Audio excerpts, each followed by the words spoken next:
Walk me through the race. How'd you feel? Yeah, Arcadia is always such a great race, and coming into it I knew there'd be great weather, great competition. So just went out strong, wanted to take it from the start and get out fast. I think you're 59 through first lap, which is good. That's right where I wanted to be, but didn't quite have the last lap.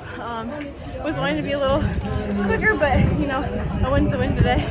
And you look so strong. I mean, you led the entire thing. How confident were you going into this race, and what's training been like leading up to today?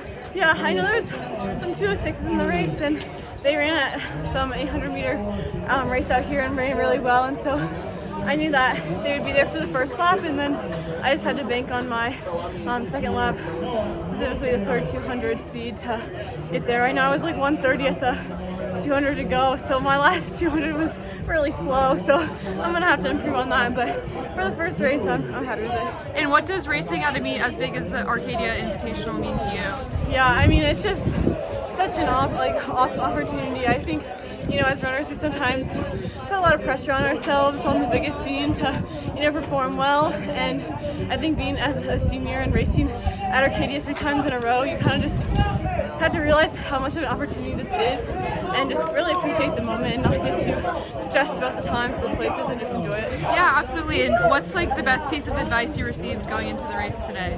Going into the race today, I would say I don't know, I'm pretty quiet before races and don't really talk that much, and if I do, it's not about the race at all, but I would just say, I got a text before the race that just said, like, you know, you're in the physical, like, fitness to do this, and you always show up and compete, so just go out there and trust yourself. Yeah, and what's next for you? We have a race this Saturday in Illinois. It's